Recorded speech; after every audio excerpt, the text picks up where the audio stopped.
টেকনাফ সীমান্তে গুলিবিদ্ধ হওয়া সেই শিশু হুজাইফা আফনানকে ঠিক বিকাল 4:45টার দিকেই চট্টগ্রাম মেডিকেল কলেজ হাসপাতালের নিয়ে আসা হয়েছে এবং তার অবস্থা বেশ গুরুতর। আমরা জানি যে আজকে সকাল ঠিক 9:45টার দিকেই টেকনাফ সীমান্তবর্তী এলাকায় গুলিবিদ্ধ হয়েছে শিশু হুজাইফা আফনান, যার বয়স 11 বছর এবং ঠিক এই শিশুটিকে আজকে বিকাল 4:45টার দিকেই চট্টগ্রাম মেডিকেল কলেজ হাসপাতালে নিয়ে আসা হয়েছে। আমরা এই মুহূর্তে আছি চট্টগ্রাম মেডিকেল কলেজ হাসপাতালের একেবারে সামনেই। ঠিক যতটুকু জানার চেষ্টা করছিলাম যে চিকিৎসকরা জানিয়েছেন যে তার অবস্থা এখনো পর্যন্ত গুরুতর, অর্থাৎ তাকে প্রথমে ক্যাজুয়ালিটি ওয়ার্ডে রাখা হয়েছিল, ঠিক তারপরেই তাকে আইসিইউতে স্থানান্তর করা হয়েছে। তার শরীর থেকে এমনটাই রক্তক্ষরণ হয়েছে যার কারণে আসলে তার যে অবস্থা সেটি অনেকটাই গুরুতর হয়ে পড়েছে। ফলে আমরা যতটুকু জানতে পেরেছি যে তাকে চট্টগ্রাম মেডিকেল কলেজ হাসপাতালে যে নতুন আইসিইউ ওয়ার্ডটি রয়েছে সেখানে হস্তান্তর করা হয়েছে। ঠিক চট্টগ্রাম মেডিকেল কলেজ হাসপাতালে আনার আগে আমরা আনার পরেই তার চাচার সাথে আমরা কথা বলার চেষ্টা করেছি। তিনি যেমনটা আমাদেরকে জানিয়েছেন যে এই আজকে সকাল 9:45টার দিকে সে যখন তার বাসা থেকে দোকানের উদ্দেশ্যে যাচ্ছিলেন ঠিক সেই মুহূর্তেই তিনি গুলিবিদ্ধ হন এবং ঠিক তার এক পর্যায়ে তার গালের একপাশেই, মুখের একপাশেই গুলি লাগে এবং ঠিক তারপরেই তার সেই গাল থেকে অনেকটাই রক্তক্ষরণ হয়। তারপরেই তাকে স্থানীয় হাসপাতাল নিয়ে যাওয়ার পর বেশ আলোচনা ছিল যে আসলে একটি গুজব ছড়িয়ে পড়েছিল শিশুটি মারা গিয়েছে, তবে আমরা দেখেছি যে শিশুটি বেঁচে আছে তবে এবং তাকে গুরুতর অবস্থায় চট্টগ্রাম মেডিকেল কলেজ হাসপাতালে নিয়ে আসা হয়।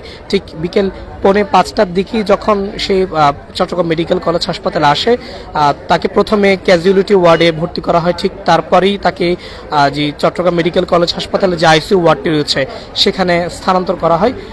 ঠিক এখন পর্যন্ত চিকিৎসক যেটি জানিয়েছেন যে তার অবস্থা একেবারে গুরুতর, অর্থাৎ তার শরীর থেকে বেশ রক্তক্ষরণ হয়েছে যার কারণে তার অবস্থা এক প্রকার আশঙ্কাজনক বলছেন।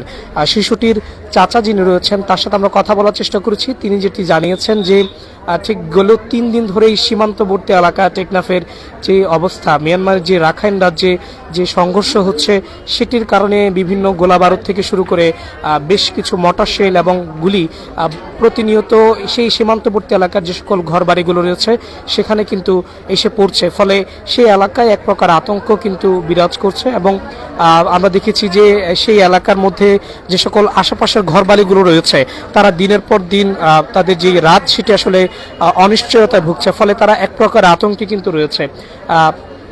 ঠিক আজকে সকালের ঘটনায় যদি বলতে চাই, সে তার বাসা থেকেই চট্টগ্রাম অর্থাৎ তার দোকানের উদ্দেশ্যে সেই শিশুটি যখন বের হয় ঠিক তখনই তার গালে এসে সেই গুলিটি লাগে।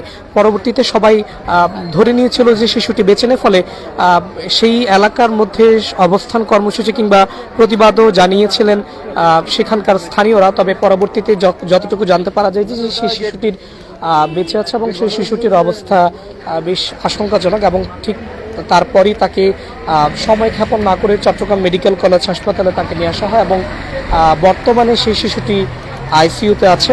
এবং আমরা যতটুকু জানি যে সেখানকার অবস্থা যদি বলতে চাই, অর্থাৎ টেকনাফের সীমান্তবর্তী এলাকার কথাই যদি বলতে চাই, টেকনাফের সীমান্তবর্তী এলাকায় একেবারে আতঙ্ক বিরাজ করছে।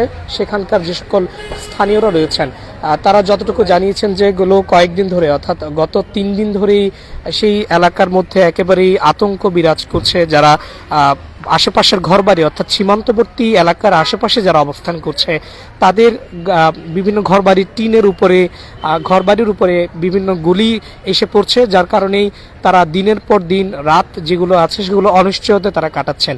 ফলে এই যে আতঙ্ক সেটিও কিন্তু থেকে যাচ্ছে এবং তারা আরও দাবি করছেন যে সেই সীমান্তবর্তী এলাকায় বিজিবির যেমন তৎপরতা থাকার কথা সেটি তেমন একটা নেই এবং তারা সেটিও অভিযোগ করছেন। কিন্তু আমরা যতটুকু বিভিন্ন গণমাধ্যমে আমরা দেখেছি যে সীমান্তবর্তী এলাকাগুলোর মধ্যে যে টেকনাফ সীমান্তবর্তীর কথাই যদি বলতে চাই সেখানে বিজিবিদের টহল জোরদার করা হয়েছে বলে দেখা গিয়েছে এবং বিভিন্নভাবেই সেই জায়গাতে অর্থাৎ তারা এমন বেপরোয়া হয়ে উঠেছে মায়ানমারের যেই যুদ্ধ তারা এতটাই বেপরোয়া হয়ে উঠেছে যে বিভিন্ন ক্ষেত্রে তারা চট্টগ্রামের অর্থাৎ বাংলাদেশের যে সীমান্ত টেকনাফ সীমান্তে তারা প্রবেশ করছে। তারা অনেক ক্ষেত্রেই টেকনাফ সীমান্তবর্তী এলাকায় যে সকল ঘর বাড়িগুলো রয়েছে সেগুলোর দিকে আসলে তারা চলে আসছে, ফলে সেই এলাকার মধ্যে যে সকল মানুষজন আসলে বসবাস করছে তাদের জীবনযাপন এক প্রকার অনিশ্চয়তা কিংবা তাদের তাদের আত্মরক্ষার জন্য তারা আসলে বিভিন্ন জায়গায় ঘরবাড়ি ছেড়ে তারা চলে গিয়েছেন। ফলে সেই এলাকার মধ্যে মানুষজন বেশ আতঙ্কে কিন্তু রয়েছে। তার ফলশ্রুতিতে আজকে সকালেই কিন্তু যে গোলাগুলির ঘটনাটি ঘটে সেখানে একজন শিশু যার নাম হুজাইফা আফনান সে গুলিবিদ্ধ হয় এবং প্রথম অবস্থায় তার অবস্থা সবাই ভেবে নিয়েছিল যে সে মারা গিয়েছে। পরবর্তীতে তাকে যখন জীবিত উদ্ধার করে স্থানীয় যে হাসপাতালগুলো রয়েছে সেখানে নিয়ে যাওয়া হয়, তার শরীর থেকে ব্যাপকভাবে রক্তক্ষরণের পর তাকে চট্টগ্রাম মেডিকেল কলেজ হাসপাতালে ঠিক আজকে বিকেল 4:45টার দিকেই তাকে নিয়ে আসা হয়। তারপরে আমরা যতটুকু দেখতে পেয়েছি তাকে প্রথমে ক্যাজুয়ালিটি ওয়ার্ডে ভর্তি করা হয়েছে, ঠিক তারপরেই তার যে অবস্থা সেটি আরও নাজুক হয়ে যাওয়ার পর তাকে সময় ক্ষেপণ না করে আইসিইউতে তাকে ভর্তি করা হয়। অর্থাৎ এই যে সীমান্তবর্তী এলাকায় এমন ধরনের ঘটনার কারণে সে সীমান্তের মানুষগুলোর যে জীবনযাপন সেটি একেবারেই বেপরোয়া হয়ে গেছে এবং নিরাপত্তাহীনতায় তারা ভুগছেন। পাশাপাশি আজকে সকালের ঘটনার পর তার সেই এলাকায় এক প্রকার আতঙ্ক বিরাজ করছে এবং ঠিক এখন পর্যন্ত চিকিৎসক যেটি জানিয়েছেন যে তার গালের পাশে যে গুলিটি লেগেছে যার কারণে ব্যাপকভাবে রক্তক্ষরণ হয়েছে এবং এখনো পর্যন্ত তার যে অবস্থা সেটি আশঙ্কাজনক রয়েছে। তো সবকিছু মিলিয়ে চট্টগ্রামে তার যে আত্মীয় স্বজন তারা এখানে রয়েছেন তাদের সাথে আমরা কথা বলার চেষ্টা করছি, তবে তারা ক্যামেরার সামনে এসে কথা বলতে রাজি হচ্ছেন না। ফলে আমরা তাদের কাছ থেকে যে তথ্যগুলো পেয়েছি যে আজকে সকালের দিকেই এই ঘটনাটি ঘটে এবং ঠিক এই ঘটনার পরপরই সে এলাকায় প্রতিবাদও জানিয়েছেন স্থানীয়রা।